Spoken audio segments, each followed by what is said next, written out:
Before we begin today's video, an announcement. I had considered this before, but looking at my analytics, I decided to make a change.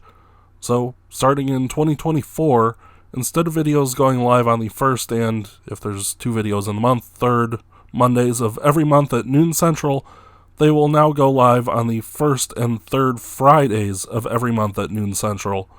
We'll give this a shot for a while and see how it goes. That said, hit the intro again and let's get to it.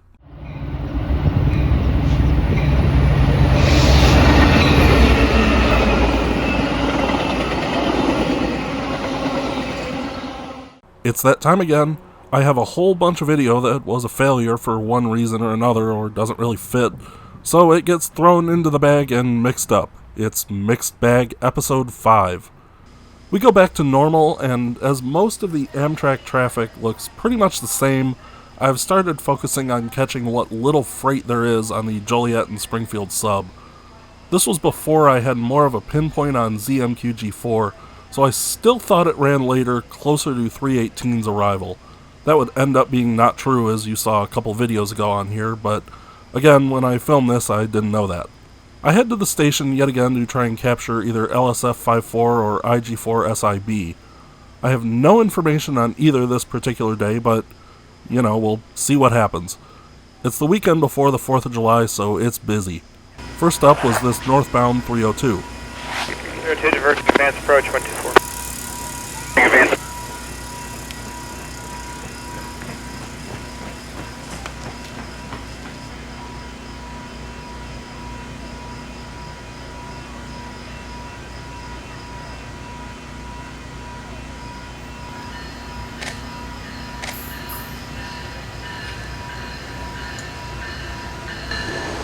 Yeah, not bad for government work.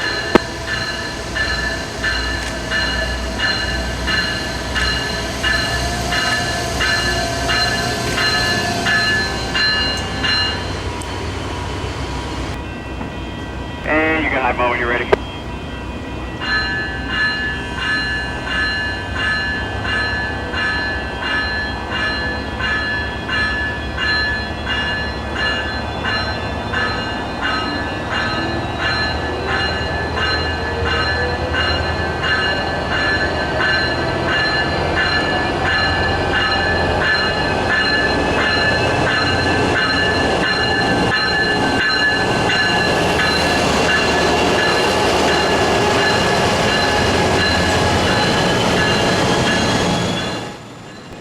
Put the crossings down for me, thanks.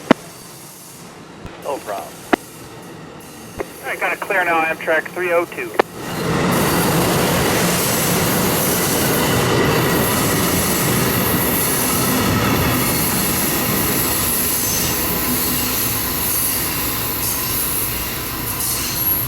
The lighting is bad because I was looking directly into the sun, but 301 pulls in right after 302 pulls out. Mark 302, safe trip home. Appreciate it, y'all look good, be safe. Thank you.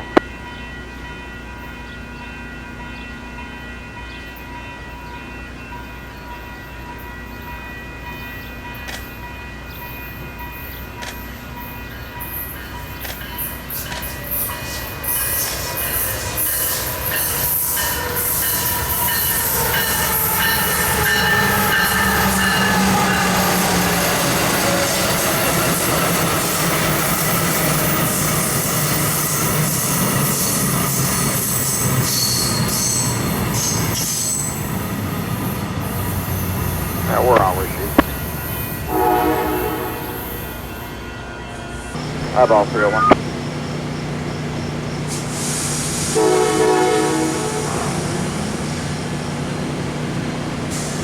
We got a clear 124 Amtrak 301. Clear. I ended up not hearing anything out of LSF54, so I decided to try again that night for the Z.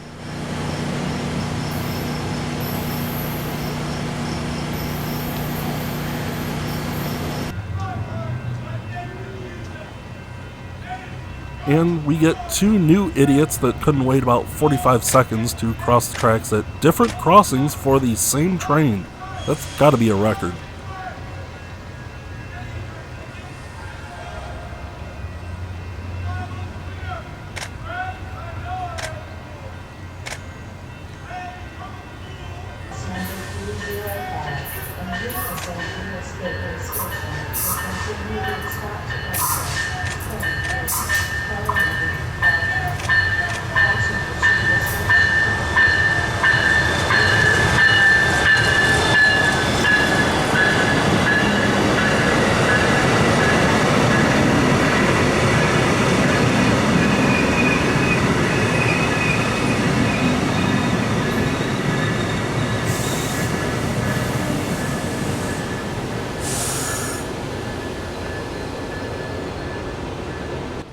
Unrelated, but someone did get hit by a train here around Labor Day.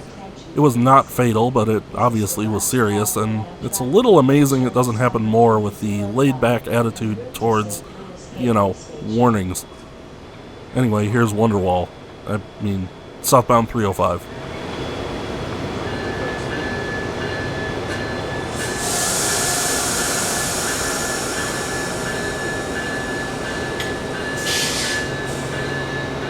I was hoping to see X124 at all red, but unfortunately it's a diverging clear.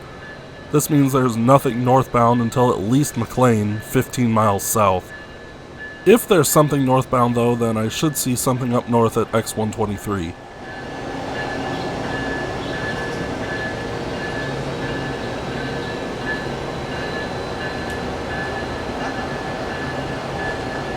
X123 stays dark, and I head out.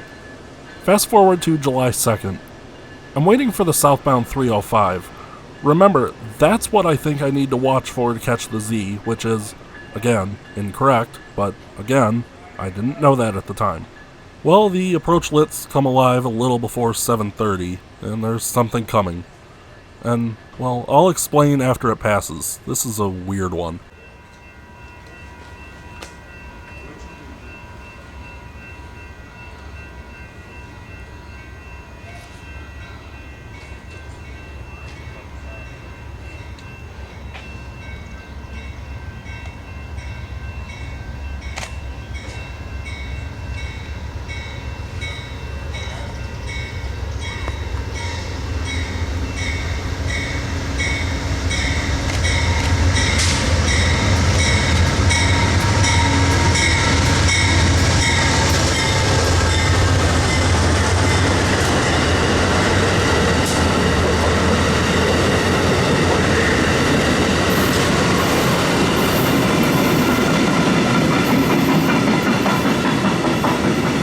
Okay, so where to start? Here's what I think happened. This was the train set for the northbound 318, which was canceled. Best I can tell, it had a problem and Amtrak sent the P-42 to rescue it. So now it's deadheading back to Chicago. As far as why it ran through the siding when it wasn't stopping, I have no idea. Not long after the northbound deadhead is southbound 305.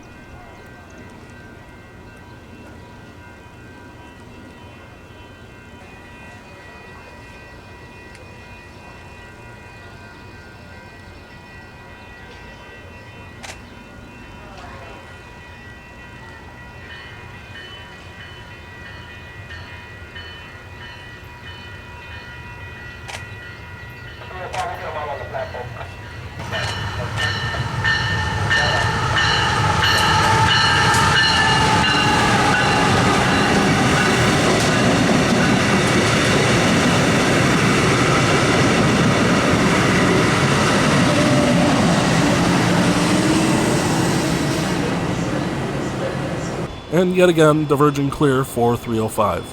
Not looking good for me.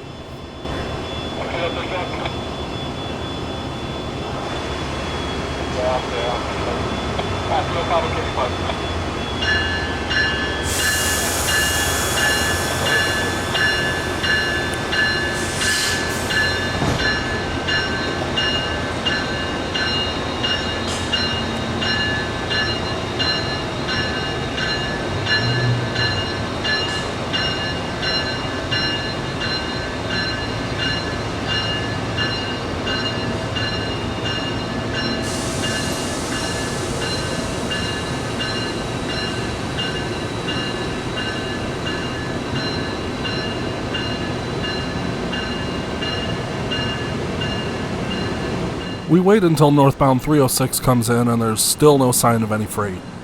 Of course, with what I learned later, it's because I was too late, but again, I didn't know that at this point. I didn't figure that out until I actually caught it 2 days in a row, and again, you can go back a couple videos and watch that.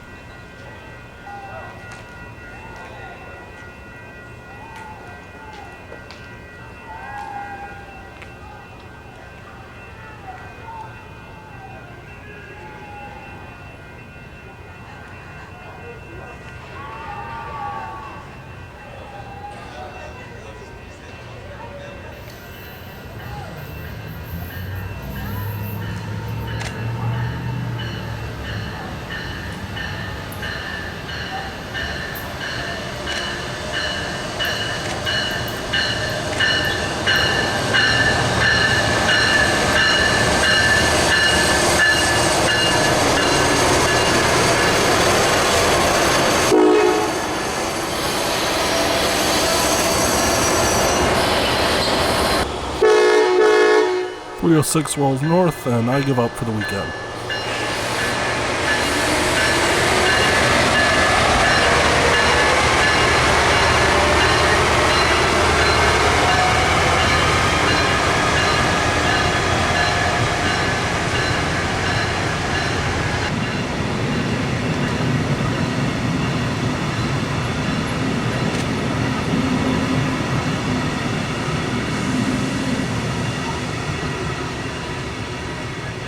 We'll come back to normal, but not for a few months until the end of this video.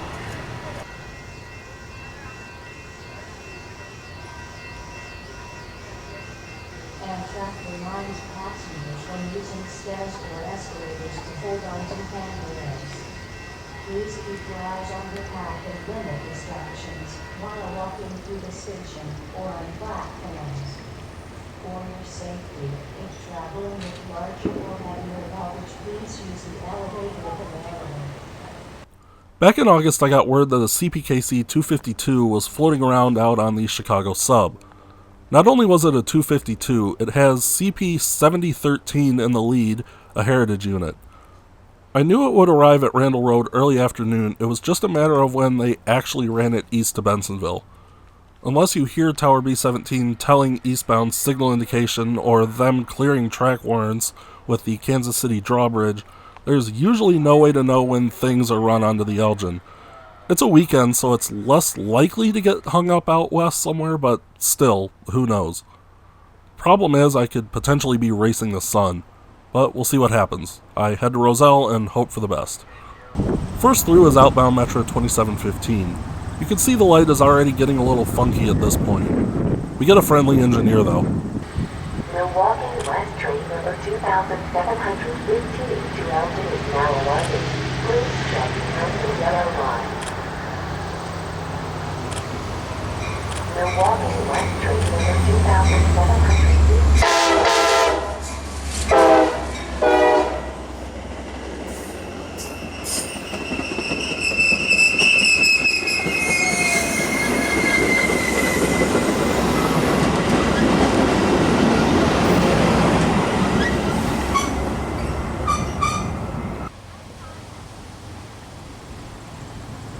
Next up, an hour later, is Metro 2717. The light has gotten even worse, although Metro 97 in the lead is a nice catch. While I still find the ex-Amtrak West Coast F-59s to be terrible, I do like how these look in this paint scheme. Milwaukee West train number 2717 to Elgin is now arriving. Please step behind the yellow line. Milwaukee West train number 2717 to Elgin is now arriving. Please step behind the yellow line.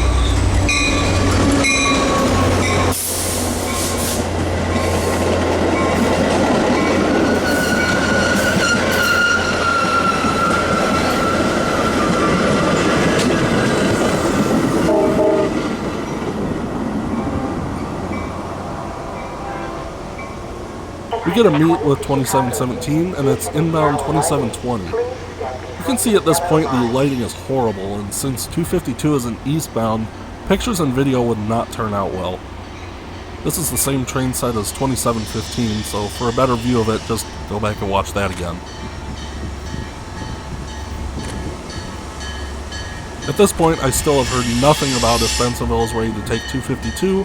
I had no idea if they would be anytime soon. The lighting was very rapidly getting very bad, and there were weird people hanging around the station. So I gave up. Good thing too, it wouldn't be until after sunset that 252 would actually roll through here.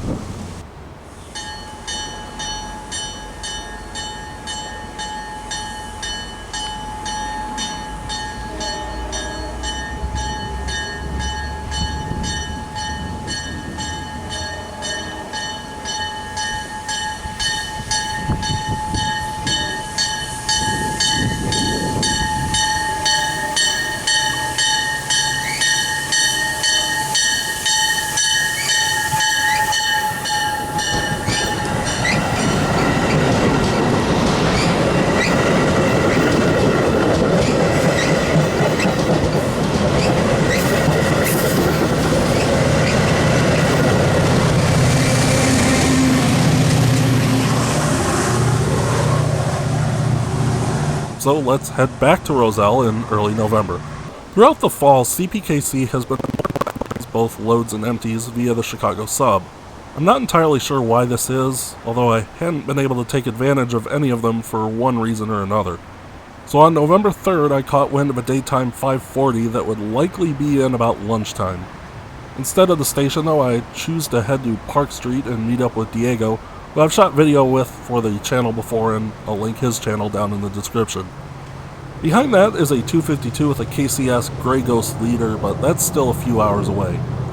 I think 540 will be slotted in behind the Metro that leaves Big Timber at 11:22 a.m., but I'm not sure on that.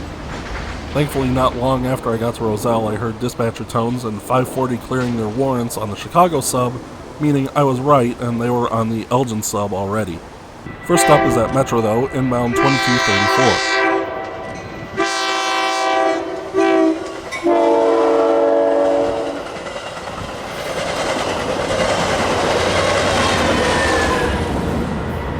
And not too long after is 540. No, I kind of want it. 540 is on its way to the Belt Railway of Chicago's Rockwell Street Yard, where it'll be interchanged over to Norfolk Southern to be taken somewhere east. 540 usually gets recruits somewhere for the BRC, typically I think either Mannheim or Galewood. I've heard them get crews at B17 too if they're coming off the C&M sub.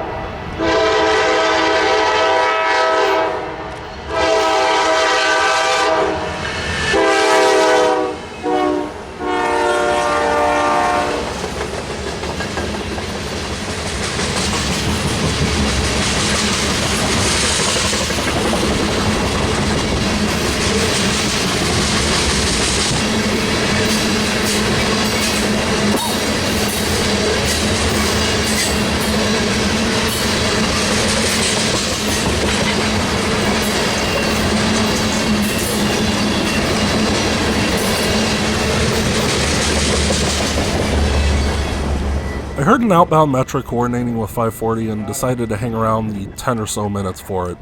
And it was a regular, everyday, run-of-the-mill train 2215.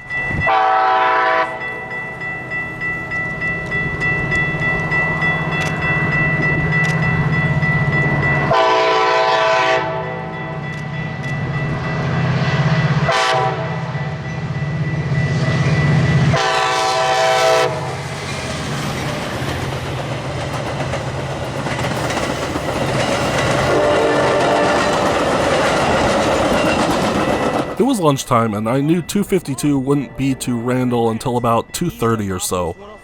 Unlike 540 that was going past Bensonville, 252 would need to be able to run into it, so there's a higher chance it would get held up out at Randall Road.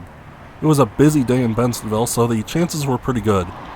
I decided to not come back for it, which is of course why they barely held it an hour, and it ran through Roselle a little after 4. Oh well.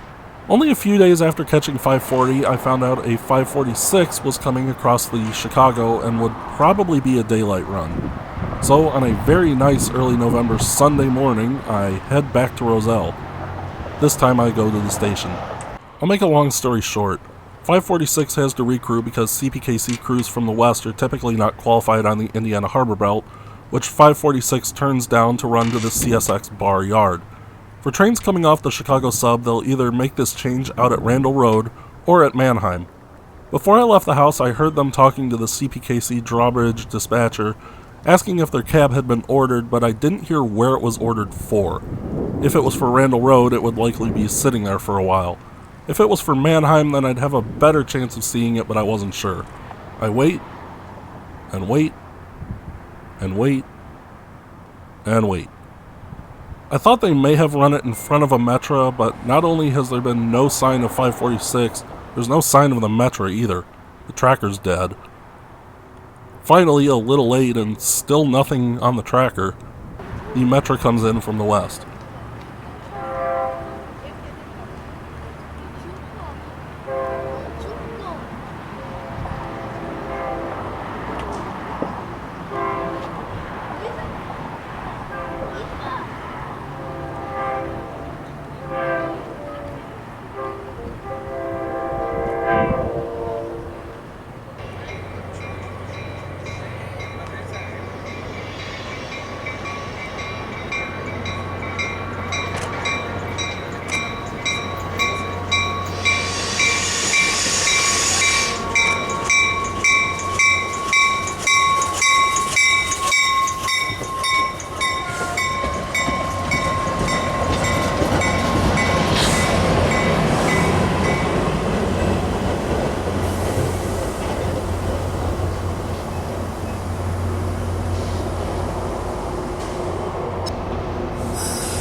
I wait until 1 p.m. and with no sign of 546, I head back home and go get lunch.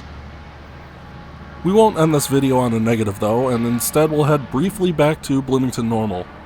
The Friday before Thanksgiving, I'm casually listening to the radio and hear something odd going on.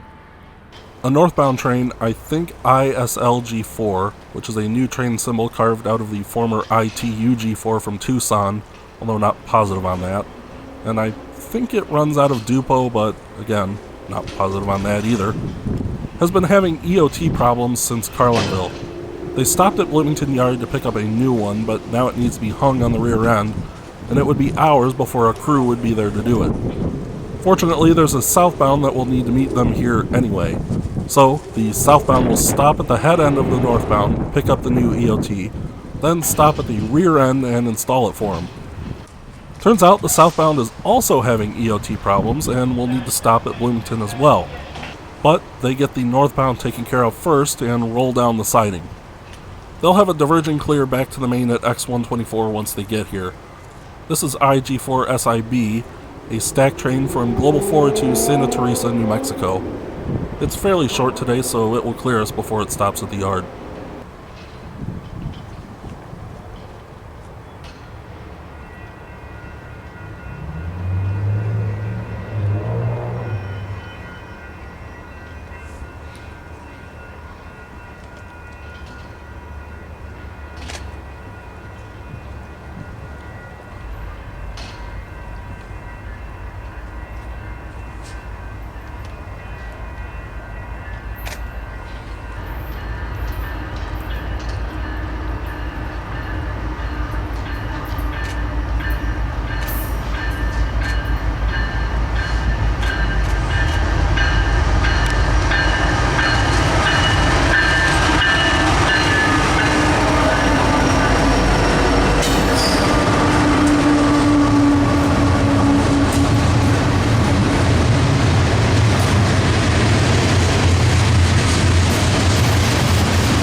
On the way back up towards Chicago before Thanksgiving, I catch one more thing at Towanda.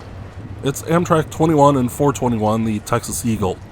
Superliner equipment is limited to 100 miles per hour, and it's pushing right up against that as it calls the 118.9 intermediate signal and blasts through town. 21, advance approach, 118.9. Amtrak?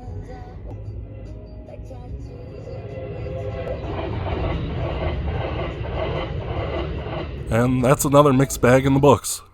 If you like the video, hit that button. It helps me know what kind of content you want to see here, and if you have any questions, feel free to drop them in the comments, and they could be featured in a future video.